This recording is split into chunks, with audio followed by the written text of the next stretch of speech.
The New York Jets going through what y'all need to know to make some money on this team in 2021. So last year, 2-14. I would argue the worst team in football for most of the year, very clearly. They end up winning 2 games at the end of the year to pass the Jaguars for the opportunity to not draft Trevor Lawrence, which is I'm sure a sore memory for a lot of Jets fans. That's tough. That's tough. And obviously a really bad year overall. Not for me, though. I'm betting on this team 13-5, so we're making a bunch of money for sure. 22-12 overall. I was very much on how this team was going to be very bad from the very beginning. They just had so many problems with terrible offensive weapons, a generally bad O-line. Sam Darnold was really bad. That was frankly what kept me from doing better on this, though, was I put too much faith in Sam Darnold. I didn't think he was good, but I didn't think he was quite as bad as he clearly showed he was last year, because frankly, a better quarterback would have done not damage with this offense, but there were enough pieces here to not get blown out by 50. I'm still specifically referring to when the Jets played the Chiefs last year. They should not have lost that game that bad. That was incredible, frankly. But whatever.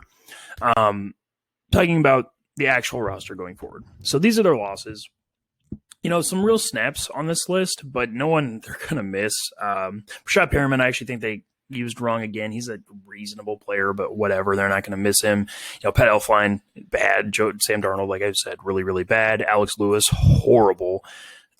Just not guys that you care about. Defensively, there are definitely more snaps, better snaps on that side. Arthur Maury can play a little bit. Henry Anderson reasonably started some games. Trevon Coley's actually a talented player who they picked up towards the end of the year. Terrell Basham is again, legitimately useful player who they let go in free agency. Theoretically, they had replaced him with Carl Lawson. That one didn't work out so much. Jordan Jenkins started a lot of games for this team. Again, while there are players who started games and played snaps, no one you really care about. Additions-wise, we'll talk about all these players individually as we go through the roster position by position, but just an early look, what they added. Dan Feeney, Morgan Moses, 2 linemen, Keelan Cole, Corey Davis, Tevin Coleman. And defensively, a lot of guys were going to see snaps. Unfortunately, the 2 guys at the end there, Carl Lawson, Vinny Curry, 2 good edge players who would have really helped this team raise their floor because of how much they would have added in the pass rush, but both players out for the year already, and that really sucks. This is the rookie class for the Jets. I'm not going to talk about how good or bad rookies are going to be until they actually play in an NFL field. We're trying to make money on these teams, and you have to be objective to do that. I can't decide a player's going to be good or bad before the actual season starts, before they actually play on the field. But this is what their draft class looks like. Now, unique to this team, of course, we will have to speak on Zack Wilson because he's the quarterback, and quarterback is the most influential player on the field by such a gigantic degree. You can't really ignore him. So the way I'm going to do that, right? And now we're going to go through the roster position by position. You see the number in the top right. That's the total number of players I have ranked at that position. The number to the right of the name would be where that player ranks out of that total. None of these guys, Zack Wilson's a rookie. The other guys have not played enough snaps in the NFL for me to rank, and/or are Josh Johnson, who's not even worth it. So Zack Wilson as a rookie quarterback. There is a gigantic range of outcomes, right? We see rookie quarterbacks be exceedingly good, like Justin Herbert last year. We see them be pretty mediocre, like Joe Burrow last year. Or we see them be really bad, like, Dwayne Haskins, Daniel Jones, their rookie years, that type of thing. Mitch Trubisky, obviously, as well. I have no idea with Zack Wilson. I'm not going to pretend like I do.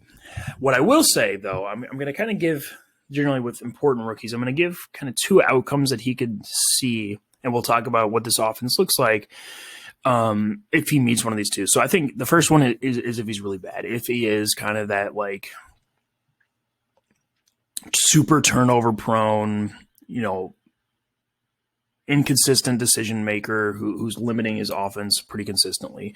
The way that like a rookie, I don't know if Dwayne Haskins is a good guy, but like Daniel Jones, something like that. Or if he is decent, I'm not going to even necessarily consider the possibility that he's really good as a rookie. It's definitely possible, but it's not something worth discussing because it's pretty unlikely. And, we can react to that if that's the case. But, or I'm going to treat him like he's a rookie, like, Joe Burrow, or maybe rookie towards the end of his year, like Baker Mayfield, that type of thing, where he's decent, but still not necessarily leading the offense to a bunch of success. we'll talk about, incorporate those at the end when we talk about how the offense works as a whole. But that's kind of the way I'll look at Zack Wilson for this upcoming year. At the rest of the offensive positions, starting with running back, they are not good here. One of the worst in the NFL for sure. Now, does it matter? No, because I think they probably still have guys who can be productive enough to have a run game, right? Like none of these guys are so bad that they kill, except for Josh Adams at the bottom, that they like kill your ability to run the ball. Individually, Tevin Coleman comes over as a free agent to be your starter. He is a fine player. He does a decent job of creating yards between the tackles. He's actually got some speed. If he's allowed to run in like a straight line over a long distance, that's not a huge compliment, but it is something that's better than not being able to do that. That's kind of where his usefulness ends, though. Not really explosive at this point. Not a guy who's going to create a lot of clean misses. Not a valuable receiver. So he does have limitations for sure. Not a guy you really want to give full-time starting snaps to, but he's fine. LaMichael Pirine, he's getting sketchy on whether or not you really want to give him the ball ever. He's just so non-explosive that it kind of hurts your ability to create or to take advantage of the gains your offensive line should be making for you. What I mean by that is like, if they block, so there's a crease, so a player should get 20 yards, the running back still has to be explosive enough to do that, right? He's supposed to be fast enough to actually eat up the ground before the space closes, and Michael Pirine is not that. He has decent vision, and I will say he's a fairly strong guy. Like he'll play through contact decently, but those skills aren't. That's how you add like 1 or 2 yards to the end of the run, not how you add 15 or 20. And the 15 or 20 is where the actual value any running back comes from. So yeah, whatever. I'm not a fan of his. Is he so bad that if you gave him like 20 carries on the Browns, he wouldn't be productive? No, for sure. But that only goes so far. Then you have Ty Johnson. He's definitely fast, again, in a straight line. That's kind of all he's good for. Not strong, doesn't have very much balance. Not a guy I'm impressed with in any aspect besides being fast, which has its own uses, but whatever. Michael Carter, a rookie running backs a lot of times do end up being good. Wouldn't surprise me at all if he was immediately the best running back on this team. Who knows, though? And then Josh Adams, just a big, slow, plodding running back who's not going to create space or yards or whatever or be helpful to your team. Then at wide receiver. So this wide receiver room is actually kind of okay. They definitely are missing the high-end talent that allows your offense to like function super well. Right, because that's where receivers add the most value is by making the quarterback's job very easy, by getting fucking wide open so that they can do what they need to do down the field.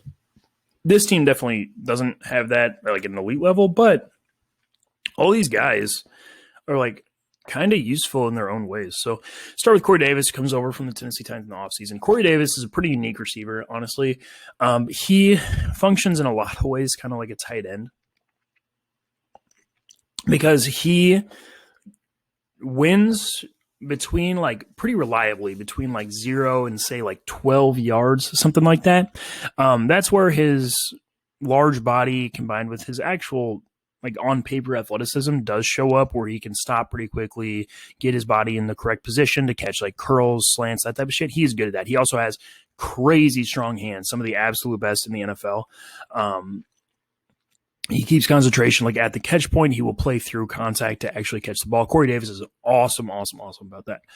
That is effectively all he's good at, though. He is never going to be somebody who's beating guys down the field. He can beat some bad corners like every other receiver in the NFL can. And like if he gets body position or if the way the coverage dictates, he'll be open. He's good enough to get open, but he's never going to be somebody who's creating that value himself. He's also very not good after the catch. Again, if he's running it straight to a wide open space, sure, but he's actually not fast enough to add value there.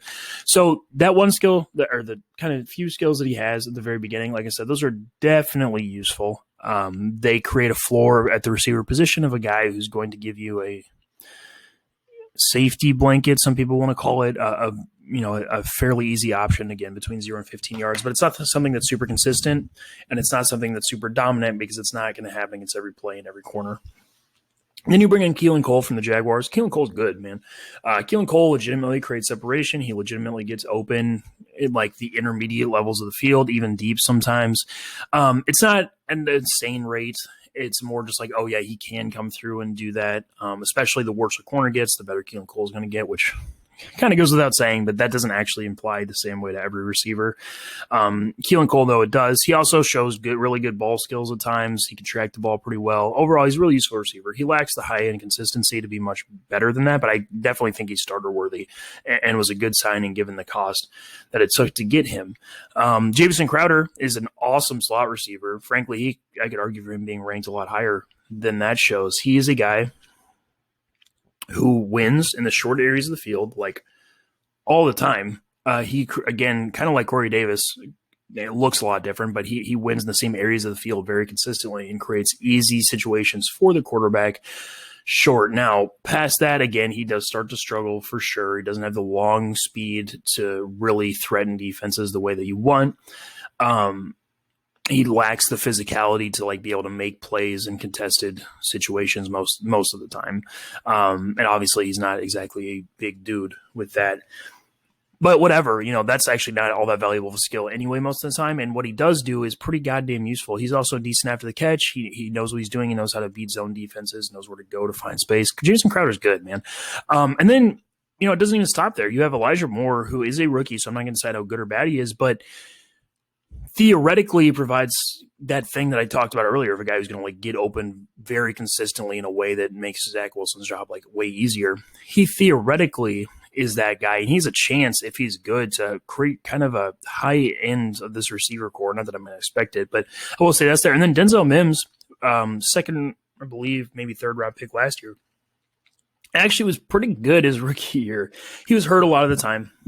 Didn't get on the field all that much. He was stuck in a horrible offense, all that stuff. But when he played, the dude actually showed legitimate skills as a receiver that I was pretty impressed with. He did a lot of the things that Corey Davis did actually as like a route runner in the intermediate level. That's not a huge compliment, but as a rookie receiver, especially who was so limited the way he was with injuries and like I think he missed all training, like all that stuff. That was something to see at the very least. He also did flash ball skills. He has very, very clear high-end athleticism. There's something to Denzel Mims I'm very comfortable saying. He's maybe not there yet, and I don't think he's ever going to be a super dominant guy because I don't think he's going to get open the way that you want to at the very high end, but that's okay. Not everybody's going to be that dude. I think there's a clearly, like I said, a useful receiver somewhere in there.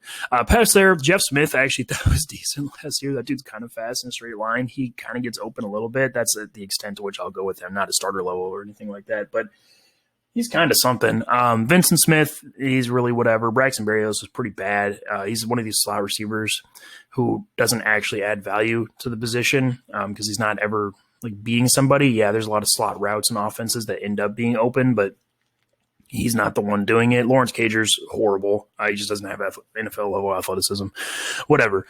At tight end, so this is kind of a tough one because it has Chris Hardin as a starter right now, but I cannot imagine that actually happens in the season. Chris Herndon's like really bad. He's a tight end who kind of fails to do anything, to be honest with you.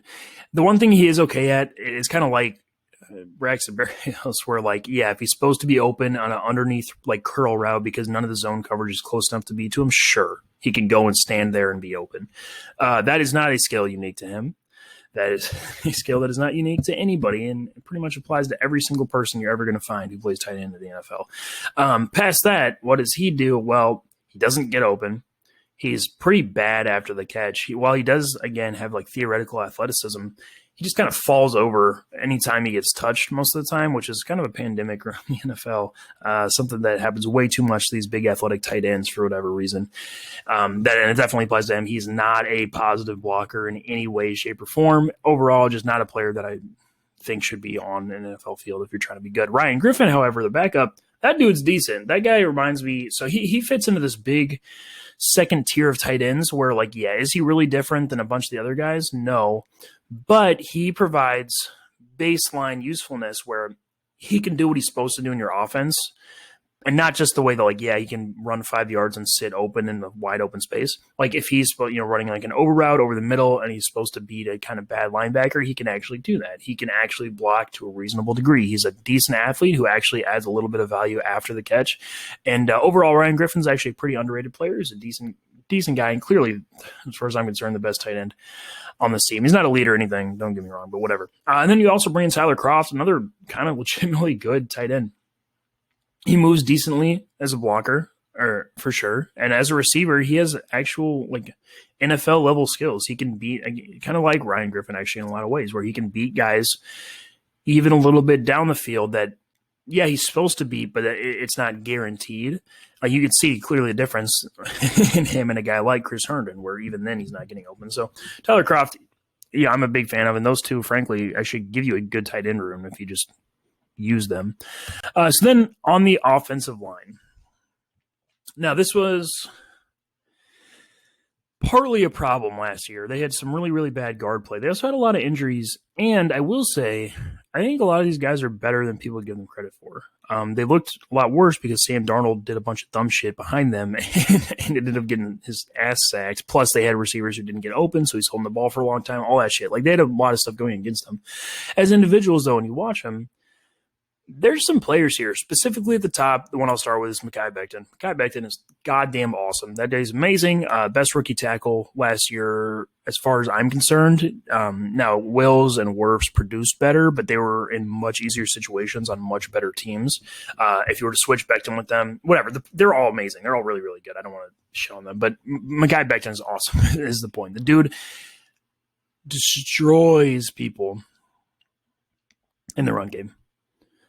He smacks people around, throws them, like he tosses dudes. He's actually a real athlete too. So while he's not great at the second level, he can actually get out and do it and kind of get in the way of linebackers. And he just overall has a lot of value there. And as a pass protector, he frankly showed me nothing that I was concerned about.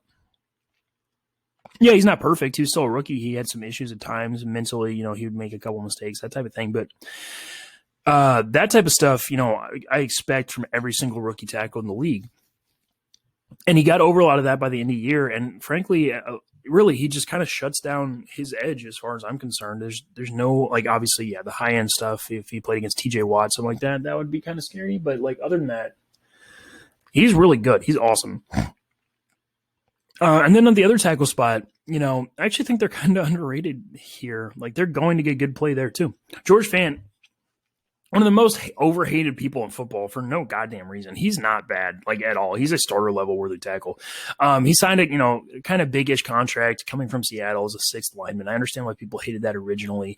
And then a bunch of people try to say he was really bad, but that's just not the case. If you watch him on the field, the dude, he's fine. I'm not going to say, like, sit out here and say he's really good or anything like that, but as a pass protector specifically, he's more than functional. He does more than enough to get your offense to do what it needs to do if you have a good offense. He's a little weak with his play strength. He can get shoved back in the pocket a little bit. Sure. Is he going to struggle with like high-end pass rushers? Sure. But that type of stuff applies to a lot of guys. And we're not talking about, again, a super like high-end tackle here, but he's more than starter worthy. He can do everything you need to do, especially again, as a pass protector to let your offense be functional. And George Fant is just overhated for no goddamn reason.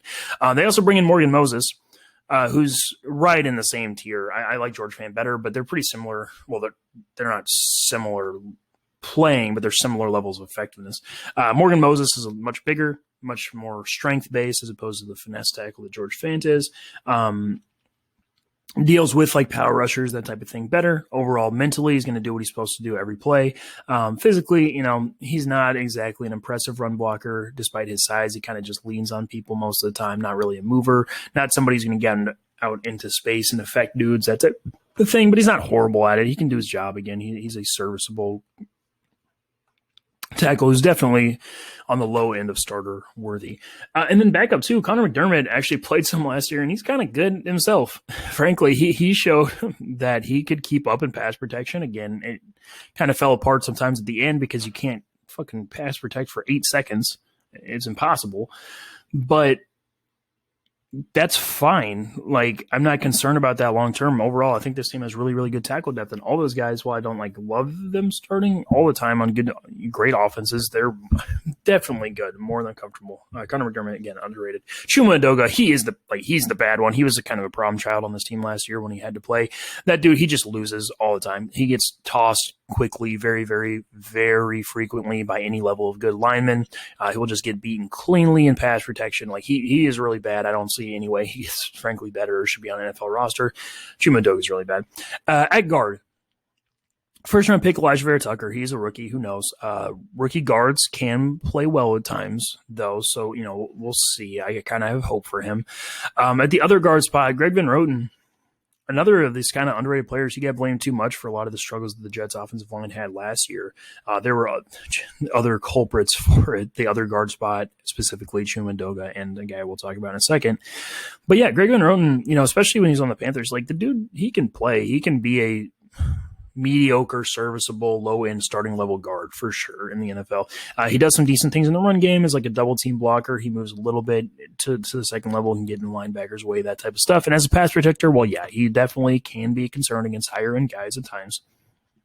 It's nothing I'm terrified of. He's not going to be like out here fucking up on every play. None of that. He's pretty reasonably good. Backup wise, Dan Feeney, that one's tough. Dan Feeney is horrible. That 59th ranking is out of centers, not out of guards. So I think he's one of the worst centers in the entirety of the NFL. Part of the reason that the Chargers had such a unbelievably bad offensive line, it was him and Forrest Lamp, two really, really, really bad players who were just constantly losing their assignments. Dan Feeney just doesn't have NFL play strength or athleticism in general. Maybe he does on paper, but in practice, he just gets smoked all the time. He gets ran around. He gets traffic coned. He loses instantly to anybody with any level of technique in their hands. Dan Feeney's just really, really, really bad.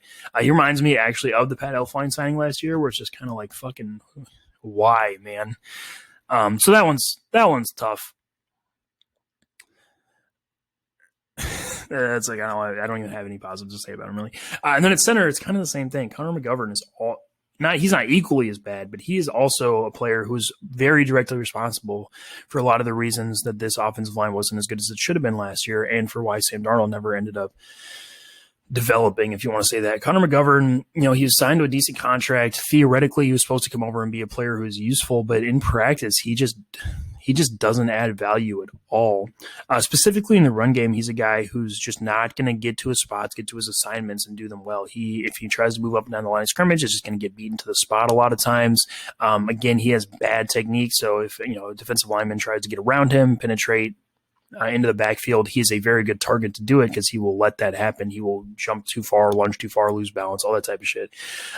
He doesn't have good play strength even if he does get there, so he's not making guys move. And while, yeah, he can move out into space, like with a free release off the line of scrimmage, okay, it's not anything impressive. And once he's there, it's not like he's locking up a linebacker, locking up a safety. He's just kind of running out, getting in the way, and getting run around. Conor McGovern, I do not think highly of. As a pass protector, he's a little bit better than how I just described. He can at least get in the way, but again, it's nothing that you're excited about. So that is an issue for sure. And when you talk about how this offense works as a whole, it's really interesting to think about because, frankly, despite how negative I am about some of the positions here, when you look at the starting group, if Zack Wilson is any level of decent, this offense could be like okay. It's not going to be good, but it could really like do some work in like kind of the middle of the pack of the NFL. Which, for having a rookie quarterback compared to what they had last year, is really, really saying something. Why do I think that? Well, because you start with good tackle play on the offensive line combined with guards who I would be very surprised if they were a disaster. And while, yeah, the center's bad, it's hard for a center to be so bad that he torpedoes your offense. It almost never happens. And it's not the case with Conor McGovern. I will say, well, despite how bad I think he is, he's not Dan Feeney levels of bad. So you have an offensive line who actually functions pretty well. And this receiver room, while none of them, are super high end, they actually all have pretty good skill sets for the modern NFL that when combined together on most plays are going to give you open options, like one or two. Now, they're not going to be wildly open. They're not going to like win way down the field, that type of stuff, sure. But they're going to give Zack Wilson like real chances at success if he can just play it decent, honestly. Now, if Zack Wilson's bad, you can kind of throw out all the window because then all of a sudden it's like, yeah, the pass blocking line is pretty decent, but they're not elite. They're not going to give them a ton of time. And the receivers, again, are pretty decent, but they're not going to be beating everybody out here by 5 yards. Like, there's still work to be done for the quarterback to get them the ball, which is definitely possible. But, you know, I'm kind of encouraged for Zack Wilson to be a little bit decent in this offense. And I will also say, I think it's important to mention that they are going away from all the dumbass Adam Gase shit that they've dealt with for years, and they're going to a 49ers-styled offense, which theoretically should be a lot better. Now, I'm going to hold off on saying it actually is because there are teams like the Bengals and that type of thing who have transitioned to that system and do it very poorly and don't really get much better. But it's better to try it than not, because that is how most good NFL offenses work at this point. So let's talk about their defense, because that is obviously the potential other side, saving grace of this team. And will that be the case? This was a defense that was pretty elite just a couple years ago. How are they doing now? They're all right. We'll start on the interior. So Quentin Williams is a superstar. That dude's awesome. He was understandably, he was not all that great his rookie year. He also had some injuries, all that type of shit. He's past that now. That dude is really, really, really good. Frankly, 11th might be too low. There's a bunch of high-end defensive tackles across the NFL. He's definitely one of them. He's an elite player. He gets in the backfield very consistently, very effectively. Like, he's not just, winning over time. He's winning quickly at the line of scrimmage. He can legitimately get behind the line and make plays in the run game and as a pass rusher. Quentin Williams is awesome. You also bring in Sheldon Rankin as a free agent, player who I like quite a bit. He's not amazing. He's not elite. That 11th out of nose tackle is a lot less impressive than 11th out of defensive tackles, but whatever. He can still play. He can hold the point of attack really well. He has good hands. He can control some offensive linemen. He's a decent player. You also have Folaransu Fatukasi as a backup nose tackle. He's awesome. For his position too, very much a run-only player, but he can do that extremely well. He, again, has very good hands, techniques. He can actually blow up some plays. At times, he's not going to get moved off the spot. Fatukasi's very good. You have Nathan Shepard as a backup defensive tackle. That's where it kind of gets sketchy. He was a high-ish round pick at one point, never really came through. He doesn't really